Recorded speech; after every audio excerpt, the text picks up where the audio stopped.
Viewers, আপনাদের অনুরোধে আমরা দ্বিতীয় পর্ব তৈরি করেছি। আশা করছি খুব ভালো লাগবে। গল্পটা না টেনে পুরো দেখার অনুরোধ জানাচ্ছি। আমার স্বামী ডাক্তারকে বললেন আসল প্রিয়ম চৌধুরী, অর্থাৎ যে আমার সত্যিকার অর্থে স্বামী, তাকে যে কোনো উপায়ে মেরে ফেলতে, প্রয়োজনে যত টাকা লাগবে তিনি দিবেন। কথাগুলো শুনে আমি যেন নিজের কানকে বিশ্বাস করতে পারছি না। আমার পায়ের নিচ থেকে যেন মাটি সরে যাচ্ছে। একটা মানুষ এতটা খারাপ কিভাবে হয়? যাকে আমি এতটা ভালোবেসেছি, নিজের স্বামী ভেবে এসেছি, সে আমার কেউ না।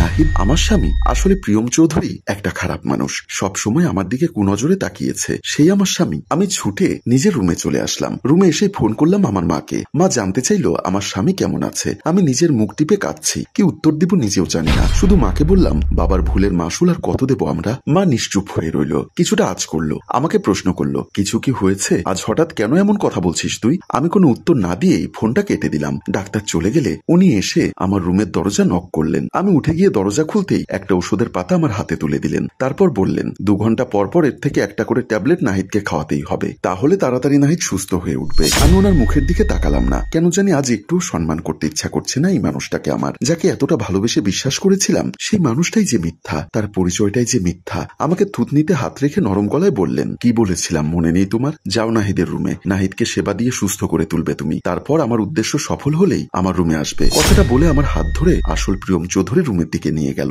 ঘরে ঢুকিয়ে বাইরে থেকে দরজা বন্ধ করে দিয়ে গেলেন। আমি মুখটা ঘুরিয়ে দেখতে পেলাম বিছানায় শুয়ে আছে আসল প্রিয়ম। কপালটা ব্যান্ডেজ করা, বেঘরে ঘুমিয়ে আছে মানুষটা, যাকে আমি এত ঘৃণা করি। সামান্য আরেকটু এগিয়ে এসে স্যালাইন চলা হাতটাতে দেখতে পেলাম একটা পোড়া দাগ। স্পষ্ট লেখা আছে অনু। এটা তো আমার ডাক নাম। আমি বুঝলাম না এমন একটা মানুষের হাতে আমার নাম কেন লিখা। কিছু একটা মনে পড়তেই বুঝলাম প্রতিশোধ নেওয়ার জন্যই হয়তো লিখে রেখেছে। শত্রুর মেয়ে আমি, যদি কখনো ভুলে যায় এই নামটাই হয়তো শত্রুর কথা মনে করিয়ে দিবে, তাই লিখে রেখেছে হয়তো। আমার বড় হয়ে ওঠা মধ্যবিত্ত পরিবারে, কিন্তু আমার বাবা ছিল একটা রহস্যময় চরিত্র। মাঝে মাঝে তার কিছু কাজ আমি বুঝতে পারতাম না। খুব ছোটবেলায় তিনি ব্যাগপত্র গুছিয়ে চলে গিয়েছিলেন আমাদের ছেড়ে। প্রিয়মের পরিবারের সাথেও হয়তো কিছু একটা করেছে, যা শোধ প্রিয়ম আমার থেকে হয়তো নিতে চায়। খেয়াল করলাম প্রিয়ম বিড়বিড় করে আমার নাম উচ্চারণ করছে, বলছে অনু অনু। কাছে বসলাম। হাতের স্পর্শ পেয়ে বুঝলাম শরীরটা খুব গরম। 2 ঘন্টা পর পর এই ঔষধের শিশি থেকে একটা করে ট্যাবলেট খাওয়াতে বলেছে। কি করব ভাবছি। তখন যেটা শুনলাম, এই ঔষধ যদি প্রিয়মের ক্ষতি করে। মানছি প্রিয়মকে আমার একটুও পছন্দ না, তাই বলে জেনে শুনে এটা কিভাবে খাওয়াবো? অনেক কিছু ভেবে না পেরে আমি ওর রুম থেকে বেরিয়ে আসতে চাইলাম, কিন্তু দরজা তো বাহির থেকে বন্ধ। প্রিয়মের পাশে এসে বসেছি আর ভাবছি কতটা খারাপের চরিত্র। অফিসে কত মেয়ের সাথে ফষ্টি নষ্টি করেছে, শুধু কি আমাকে দেখানোর জন্য? নাকি ওর চরিত্র সত্যি খারাপ? আমার বিয়ে এর সাথে হয়েছে, কিন্তু আমি যে ওই ছদ্মবেশী প্রিয়মকে ভালোবেসেছি। দরজাটা খোলার শব্দ হলো। সামনে তাকিয়ে দেখতে পেলাম উনি দাঁড়িয়ে আছে। রুমের ভেতর এসে উনি জানতে চাইলো আমি ওষুধ খাইয়েছি কিনা। আমি মাথা কাত করে হ্যাঁ অর্থ বোঝালে পুনরায় চলে গেলেন উনি। আমার এখন ভাবতেও কষ্ট হচ্ছে একটা মানুষ এতটা নিখুঁতভাবে অভিনয় কিভাবে করতে পারে। প্রিয়মের জ্বর হয়তো অনেকটা বেড়েছে মনে হচ্ছে, আর অধিক শীতে কাঁপাকাঁপি করছে। আমি ওনাকে আর ডাকলাম না। যে প্রিয়মকে মারতে চাই সে ভালো চিকিৎসা করবে না, এটুকু আমার জানা আছে। ওনারা না ডাক্তারও ওনার কথা মতো চিকিৎসা করবে। তাই আমি আমার একজন ফ্রেন্ডকে কল দিলাম। ডাক্তারি পেশায় তার অনেক নাম। আমি তার কাছে জানতে চাইলাম ঘরোয়া কোনো পদ্ধতি আছে জ্বর কমানোর? ঔষধ চিকিৎসা কিছু দেওয়ার রাস্তা নেই। এমন সময় কি করলে জ্বর কমবে? আমার ফ্রেন্ড আমাকে বুঝিয়ে বলল কি করতে হবে, কিন্তু এটার জন্য ওকে স্পর্শ করতে হবে আমার। তবুও মানবতার খাতিরে এইটুকু সেবা তো করাই যায়। প্রিয়মের রুমে একটা ডায়েরি রাখা ছিল, সেটার উপর চোখ পড়লো আমার। আমি এগিয়ে এসে ডায়েরিটা হাতে নিলাম। উপরে বড় বড় অক্ষরে লেখা ছিল পার্সোনাল ডায়েরি, কেউ হাত দিবেন না। এটা দেখে ভাবলাম অন্যের ডায়েরি খোলা ঠিক হবে কিনা। তারপরও খুললাম, যদি কিছু জানতে পারি। কিসের শত্রুতা ছিল আমার বাবার সাথে প্রিয়মের বাবার? রুমের বেলকনির সামনে দাঁড়ালাম আর ডায়েরির পাতাগুলো উল্টালাম। বেশ কয়েকটা পাতা খালি। মাঝ বরাবর এসে দেখতে পেলাম কিছু একটা লেখা। আমি মনোযোগ দিয়ে পড়তে শুরু করলাম। জীবনে আর কত কিছু হারাবো, কত কষ্ট পাবো আমি যে আর এত কষ্ট নিতে পারছি না। ছোটবেলা ফুপ্পিকে হারিয়েছিলাম। সেই ফুপ্পি আমাকে এতটা ভালোবাসতো। আমি হোস্টেলে থেকে পড়তাম। আমাকে কখনো বলেনি বাবা মা ফুপ্পির মৃত্যুটা কিভাবে হয়েছে। বড় হয়ে জেনেছি ফুপ্পি আত্মহত্যা করেছিল। আমার ফুপ্পি আমাকে এত ভালোবাসতো, অথচ শেষবারের মতো তার লাশটার মুখটাও দেখতে পারলাম না। আমি যখন ঈদের ছুটিতে বাড়িতে ফিরলাম, ফুপ্পির মৃত্যুর কথাটা শুনলাম। আমার ভেতরটা কষ্টে ফেটে যাচ্ছিল। মনে মনে প্রতিজ্ঞা করেছি যে ফুপ্পিকে আত্মহত্যা করতে বাধ্য করেছে তাকে আমি নিজের হাতে শাস্তি দিব। আমার আদরের বোন রুমকি, ওকে আমার বাবা মাথায় করে রাখতো। আমি বিদেশে পড়ালেখা করলেও ওর সাথে আমার সম্পর্ক ছিল বন্ধুর মতো। ওর সব কথা সব আবদার আমার কাছে রাখতো। আমি বাবাকে বলে ওকে সবকিছু পাইয়ে দিতাম। রুমকি আমার মায়ের নয়নের মণি ছিল। কত ভালোবাসতাম আমার ছোট্ট বোনটাকে।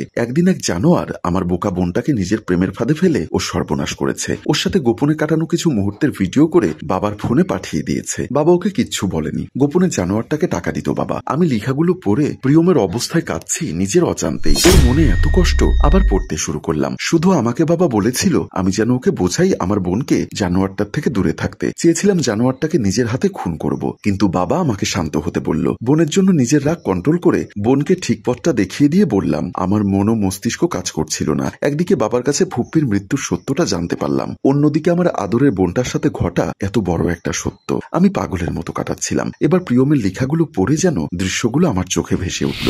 মাঝরাতে রুমকি কল করলো। আমি রিসিভ করতে কান্না শুরু করে দিল। আমাকে কান্নাজড়িত কণ্ঠে বলল, ভাইয়া আমাকে ক্ষমা করে দিস কখনো ভুল কিছু করে থাকলে। আমি ওকে বললাম, এমন কথা কেন বলছিস পাগলি? ও বলল, আমার খুব কষ্ট হচ্ছে। ফোনেও চিৎকার শুনতে পেলাম। কিছুক্ষণ পরে বাবা আবার ফোন দিয়ে বললেন, রুমকি বিষ খেয়েছে, রুমকি বিষ খেয়েছে, আমার বোন আর নেই। আমি হতবাক হয়ে গেলাম। সকাল হতেই যখন এসে আমি বাবাকেও দেখতে পাইনি, মাঝরাতে একটা অ্যাক্সিডেন্টে আমার বাবা আর বোন সকলে একসাথে মারা গেছে। আমি একদম একা হয়ে গেছি। আমার দুনিয়াতে কেউ নেই। বাবা হয়তো বোনের টেনশনে ওই রাতে গাড়ি ড্রাইভ করতে পারেনি সাবধানে, কিন্তু যে আমার বোনের মৃত্যুর জন্য দেয় তাকে আমি ছাড়বো না। আমি দেশে এসেছি শুধুই প্রতিশোধ নিতে। প্রত্যেকটা মানুষকে সারা পৃথিবী খুঁজে বের করে হলেও শাস্তি দিব, আর তার পরিবারের প্রত্যেকটা মানুষকে বোঝাবো আপনজন হারানোর কষ্টটা কি। ডায়েরির পাতায় নিজের অজান্তে আমার চোখ বেয়ে দুফোঁটা পানি গড়িয়ে পড়ল। এতটা কষ্ট প্রিয়ম পেয়েছে জেনে খারাপ লাগলো। যাকে আমি এতটা অপছন্দ করি তার মনে এত কষ্ট। আমি আরো কিছু পাতা উল্টালাম। দেখলাম বড় বড় অক্ষরে লেখা রয়েছে অনু, শুধুই অনু, আমার অনু। এরকম আরো কত শব্দ অনুকে নিয়ে লিখেছে তা গুণে শেষ করতে পারবো না। কিছু পাতা উল্টানোর পর দেখলাম কিছু একটা লেখা। মন দিয়ে পড়তে শুরু করলাম। আমার অফিসে ইন্টারভিউ দিতে এসেছিল অনু। এর আগে ওকে একদিন ট্রাফিক জ্যামে দেখেছিলাম, তখনই খুবই ভালো লেগে যায়। কিন্তু ওর বাবার পরিচয় জেনে আমি একদম বাকরুদ্ধ হয়ে গেছিলাম। কি করব বুঝতে পারছিলাম না। তখন ভাবলাম অনু শাস্তি পেলে আমার প্রতিশোধ পূর্ণ হবে। তাই অনুর সামনে আমি নিজেকে অনেক খারাপভাবে প্রদর্শন করলাম। আমার বেস্ট ফ্রেন্ড নাহিদের সাথে আলোচনা করলাম বিষয়টা। নাহিদ আমাকে বোঝালো, শত্রুর মেয়ে শত্রুই হয়। আমি বুঝছিলাম না কি করব। নাহিদকে আসতে বললাম। নাহিদ আসলো। একটা প্ল্যান করলাম দুজন মিলে। সেই অনুযায়ী নাহিদ ছদ্মবেশে প্রিয়ম হয়ে সকলের সামনে আসলো, আর আমি নাহিদ হয়ে ওর ছোট ভাইয়ের পরিচয়ে চলতে লাগলাম। এখন আমি অনুর সাথে ঠিক সেটাই করব যেটা ওর বাবা আমার ফুপির সাথে করেছিল। অনু জানবে ওর সতীত্বটা নষ্ট হয়েছে অন্য একটা পুরুষের কাছে। ও কষ্ট পাবে, নিজের প্রতি নিজের ঘৃণা হবে, আর এভাবে বেঁচে থাকতে হবে সারাটা জীবন। তারপর আমি ওকে ব্ল্যাকমেল করব যেভাবে ওর বাবা করতো আমার ফুপ্পিকে। কারণ আমি দেশে এসে খোঁজ নিয়ে জেনেছিলাম আমার বোনের সাথে ঘটা ঘটনাও অনুর বাবার সাথে জড়িত। অনুর বাবা টাকার লোভ দেখিয়ে ছেলেটিকে দিয়ে এমন করিয়েছে। আমি ওকে শাস্তি দিব, এটা ভাবলেও খুব কষ্ট হয়। কিন্তু আমার বোনের আর ফুপ্পির মুখটা যখন চোখের সামনে ভেসে ওঠে তখন খুব ঘৃণা হয় অনুকে দেখলে। ডায়েরিটা বন্ধ করে স্তব্ধ হয়ে বসে আছি আমি। আমার চোখ বেয়ে দুফোঁটা অশ্রু গড়িয়ে পড়ল। আমি বুঝতে পারছি না প্রিয়ম এতটা কষ্ট পেয়েছে, কিন্তু আমাকেই কেন ভালোবাসলো প্রিয়ম? কেন আমার জীবনটা নষ্ট করলো? আমার তো কোনো দোষ নেই। বাবার ভুলের শাস্তি আমি কেন পাবো? প্রিয়মকে আমি ভালোবেসে বিয়ে করিনি, আমাকে ঠকিয়ে বিয়ে করেছে প্রিয়ম। কিন্তু এখন প্রিয়মের আরেকজন শত্রু ওরই বেস্ট ফ্রেন্ড নাহিদ, যে ওকে মেরে ফেলতে চায়। আমি সুস্থ করব প্রিয়মকে। ওকে বলবো ওর বেস্ট ফ্রেন্ড এখনো সবচেয়ে বড় শত্রু, যাকে প্রিয়ম বিশ্বাস করেছে। গঙ্গানির শব্দ পেয়ে তাকিয়ে দেখলাম প্রিয়ম শীতে কাঁপছে। ওর গায়ে কম্বলটা টেনে দিলাম। দেখলাম মাথাটা চেপে ধরে বিড়বিড় করে বলছে, তোমাকে আমি ছাড়বো না অনু। আমি তোমার সাথে সেটাই করব যেটা তোমার বাবা আমার ফুপ্পির সাথে আর আমার আদরের বোনের সাথে করেছে। এতে আমার যতই কষ্ট হোক না কেন। আমি নিশ্চুপ হয়ে রইলাম। বেলকনিতে এসে তাকিয়ে ভাবছি, এতটা ভালোবাসে প্রিয়ম আমাকে, তাহলে বাবার ভুলের শাস্তি আমায় কেন দিতে চায়? প্রিয়ম শুনছো? ওঠো, আমার কথা শোনো। আমি নাহিদের দেওয়া ওষুধগুলো জানালা দিয়ে ফেলে দিলাম। দুদিন প্রিয়মের সেবা করলাম আমি। এখন প্রিয়ম অনেকটা সুস্থ।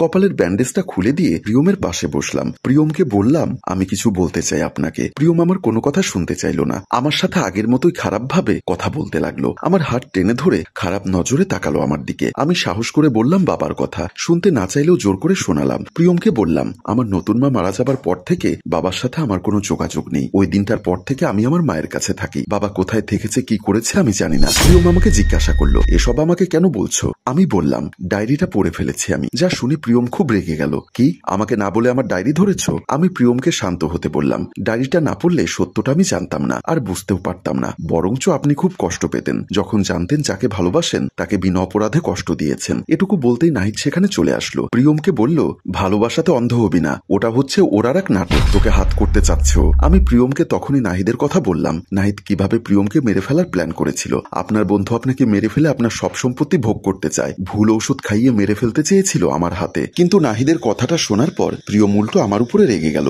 প্রিয়ম ভাবলো আমি নাটক করছি। নাহিদ আমার বেস্ট ফ্রেন্ড, এমন কিছু করতেই পারে না। এক কথায় ছুটে এসেছে আমার উপকার করতে। আমি অনেক বোঝানোর চেষ্টা করলাম, কিন্তু শুনলই কখনোই না। আমি ডায়েরিটা পড়েছি বলে আমাকেই মারল। প্রিয়ম রেগে আমার গালে চড় মেরে বলল, ওর ডায়েরিটা পড়ে আমি ঠিক করিনি, তোমাকে এর জন্য অন্য শাস্তি দেবে এই প্রিয়ম। সম্মানিত ভিউয়ার্স, এই গল্পের শেষ অংশ দেখতে চাইলে অবশ্যই আমাদের সাথে থাকবেন আর গল্পটি শেয়ার করে ছড়িয়ে দিন। ধন্যবাদ আপনাদের। গল্পটির ভাবনা ও পরিচালনায় অভি, ক্যামেরায় শিহাব ও শাকিল এবং প্রযোজনায় মঞ্জুর মোর্শেদ। ধন্যবাদ।